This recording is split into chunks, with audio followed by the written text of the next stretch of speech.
I think that law enforcement officers should be paid more. It was part of my answer too. Go ahead. Let's let that sink in for a minute. Now, Yeah. I'm going to purposely kind of just let that simmer.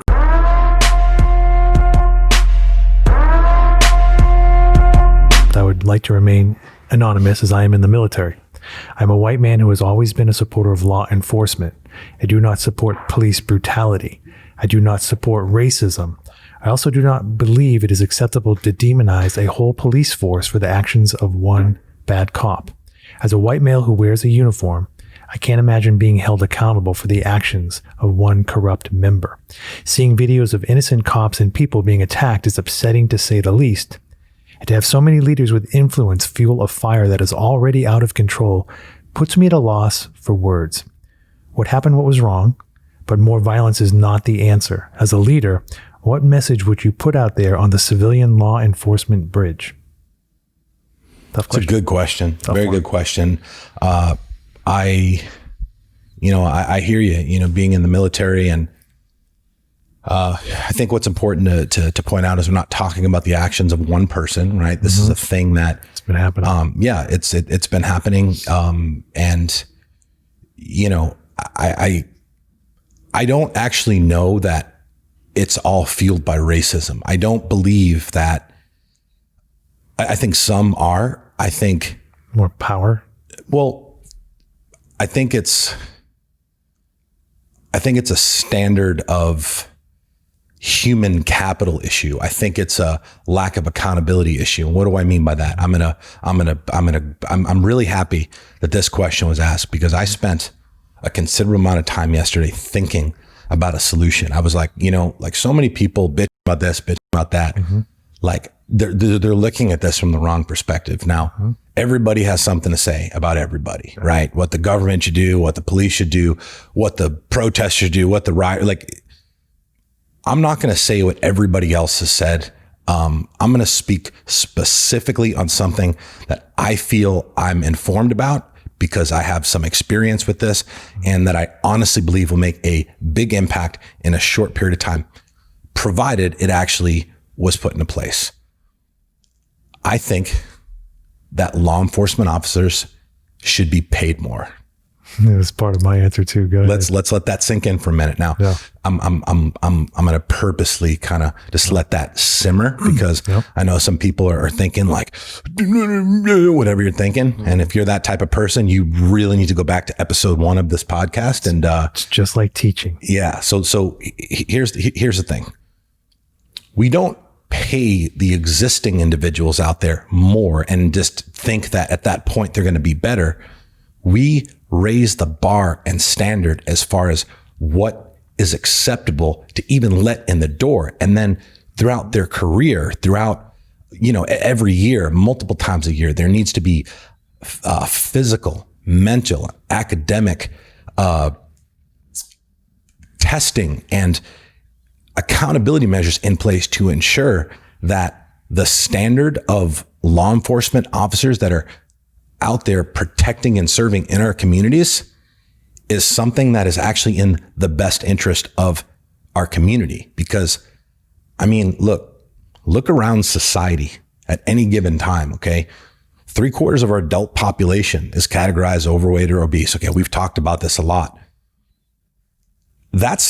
Is what it is. And, it breaks my heart. And obviously I've dedicated a huge portion of my life to try to combat that and try to, help people not be part of those, unsettling statistics. With a position like a law enforcement officer, when you're expected to protect and serve, to set the example, to lead by example, to be able to come into a situation and quickly de-escalate, take control of, and just prevent a situation from becoming an all-out nightmare, you have to be held to a higher standard. Agreed. Now, this isn't all cops.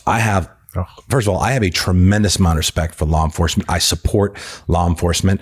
Even though I used to hate cops, being that I was arrested so many times and used to be a different person, I have so much gratitude and sincere appreciation for people who serve. And I know some awesome cops, and the ones that I happen to know, these are guys and girls They train hard. They work on their personal development. They are like the prototypical, like when you like watch a movie and you see like a cop that comes like up on the scene, that's not like a comedy. It's like a fat, dumb cop, whatever, right. Paul Blart Mall cop shit. Yeah. These are they're like the prototypical image of what, you think about when, you think of what a cop should be. Okay. Right. Now, unfortunately, they're the minority, not the racial minority. They're the minority as far as their physical body, the actions they take towards training, towards developing, their skills, whether it be with communication, whether it be with self-defense, whether it be, learning, boxing, Brazilian jiu-jitsu, advanced weapons training. Like, despite them having higher levels of, proficiency with, martial arts, and weaponry and such, they are the least likely to end up in a situation where there's a wrongful death or some sort of it's true show like what happened with George Floyd. When I see that video, and I only watched it once because I don't like to, there's no reason to put things in your mind that are just going to literally, one time was enough for me. But I couldn't help but come across the image, that still shot of that cop kneeling on that man's neck in his face. And what I saw there was something a lot of other people probably didn't see.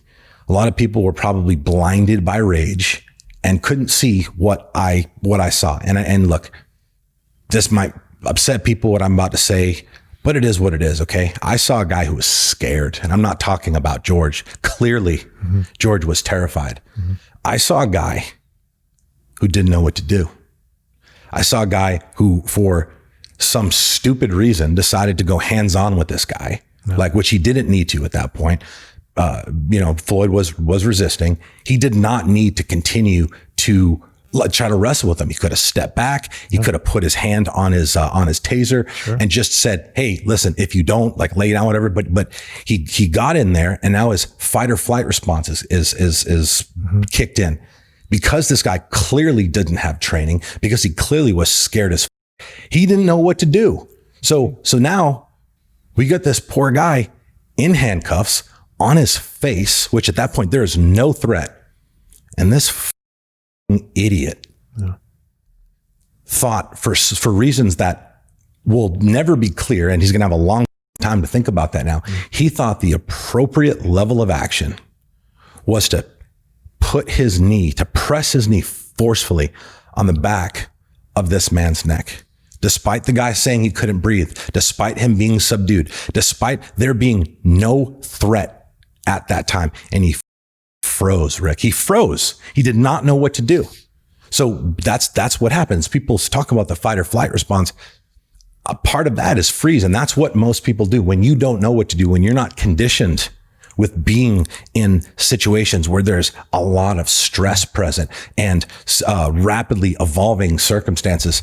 Dude, you fucking freeze up, which is why, not only do the officers need to be held accountable, the system, but the system in general, they need to have better training in place. You're right. Like when I've thought long and hard as well, I came up with like the police. The real change is only going to come if the police department changes the culture and everything that you're saying. Advanced training psychologically as well as physically. I love that idea. I mean, you can make them machines, because the machines, the people I know that are MMA fighters, like they never fight. No, exactly. They're like, no, man, like same thing with special operations in the military. Yeah, they're all like, no, dude, and they're the best communicators because there's no ego involved. They know what they can do. Oh, I know. They know what they can do. So they're not scared. Look, if you're in law enforcement, and I don't care, black, white, 2'6" or 7'2", if you walk up on a situation, you walk up on someone and you're fucking scared, dude, you don't deserve to wear that fucking badge. I agree. Like, you just don't. Now, let me clarify. It's okay to be scared. It is not okay to be scared and have it completely distort your ability to make sound decisions and execute right judgment in a situation where somebody could lose their fucking life. And I truly believe that is what it is. Now, it's not an easy fix, but it's a simple solution. You raise the standard of who gets in the door in the first place. You have rigorous standards that are in place as it relates to physical fitness, mental fitness. Like you got to train these. Yeah, they got to be almost weaponized and disciplined. People who train martial arts their entire life, they're like the nicest people in the world, because martial arts isn't about learning how to kick someone else's ass necessarily. It gives you the ability to do that. It's about discipline. It's about control. It's about moving your body and having your body and your mind operate as one, and to be able to make good decisions in a situation when, if something happens, you know what, you're prepared and have the ability to actually do something about it in a way that doesn't necessarily have to result in somebody foolishly and purposely losing their life. Yeah. You were talking about like giving them more money, right? And I was also thinking too, it's the same thing. Like I always thought of teachers, like if we paid teachers more, we wouldn't have the issues we have, because everybody would want to be a teacher, right? It's also about glorifying the position, glorifying in the fact that you can help people, serve your community, give justice where it needs to be done without going over, like those things are awesome. And it made me think of like glorifying just now. Like, could you imagine if they had something like, think about CrossFit and the CrossFit games. What if you had the police and they did games like for money or challenges like prestige? And they probably, like, it'd really be interesting. And they probably do, Rick, for like the SWAT, the specialized divisions, but it can't be like that. You cannot have 1% of your force, who, by the way, aren't even the ones who are patrolling the streets and like handling these calls. You cannot have them being the only ones who have this level of training. It has to be a standard, and it has to be raised, because, that would be awesome. Look, think about this. Like, if you're on the street and, you're whatever, and, you see these cops, they show up, you're committing a crime, you're in a fight with another guy, you're breaking into a place, and like this fat cop gets out of the car like slow, like pulling up his pants, his shit's untucked, gut hanging over his thing. Like, are you gonna have respect for someone who clearly, as evidenced by his physical appearance, demeanor, lack of confidence, and overall just lack of command presence, clearly lacks respect for himself? It's not reasonable to believe that you would. So they need to, and it needs to not just be like during the entry phase, right? Because anybody can get in shape and pass a test. Continuous training, because the more you train, the better you get. So we're not saying we're just going to give the cops more money now and they'll be better. No, we're gonna make them earn it. We're gonna, and the mindset of some like, oh, well, it'll cost too much to do that. Well, the question that I have is, how much is it costing us today? What is it going to cost if you don't? Yeah, it's killing us. I think not only will it practically eliminate situations like what just happened, I also believe that crime in general would go down, because also court cases in general. That's a lot of money. It's just, And another part of that process they would have to look at is the requirements for, eligibility when getting hired on law enforcement. Once upon a time, before I caught multiple felonies for sale of controlled substances, I was the valedictorian of my police academy class in 2009. Right. And, with my 5 years military experience, I was looking to pursue a career in law enforcement. I went through many application processes with, many departments and sheriff's offices. And, it was interesting because there were some that immediately disqualified me. I would get like a letter in the mail or an email or something saying I'm disqualified because of criminal history, that they're whatever. And then others that didn't, others that I interviewed with, and they would bring that up and ask specifically about what happened. They would evaluate the totality of circumstances, do their own due diligence, and get a better understanding of exactly what happened. Yeah. Now, I think that we need to stop pretending like that, if somebody's been to jail or if somebody's been through some, or if somebody's lived like a hard life, when they were a kid, a little rough around the edges, we need to stop acting like that's necessarily a bad thing. Yeah. Because I will tell you, I would much rather have someone watching my back and protecting my streets, protecting my community, my business, my family, that's, been in a few street fights, that's spent a couple nights in jail, that actually knows how the system works and how it can affect you, then, who and understands the criminal mind, was given participation trophies his entire life, who went through private school and who was coddled and never hit in his face his entire life. I would much rather have someone who's been through some shit than someone like that, because those are the ones who didn't get the chicks in school and now they get a badge. So they got something to prove. And when they get in a situation and it pops off, they just don't know what to do and they freeze or they make a bad decision. Yeah. And like, a lot of times, throughout the years when these situations have happened, when it was called into question whether it was a clean shooting or not, and a decision was made and in the favor of the officer, people were outraged and stuff. But I think that like it's been like that for so long because some of the people making the decisions are also the pussies who were probably in situations like that before. Maybe it didn't result in something, but they don't know. So they go, I can understand because I was in that situation. Well, we have to change the whole landscape. We have to have people. How are you going to protect and serve if you're afraid? Like, look, if you're afraid, you do not deserve that badge. You signed up and put yourself into a community that is supposed to be held in high regard, is supposed to be elite. And it's time that we start treating them and acting like it. And it's time they start holding themselves to a higher standard.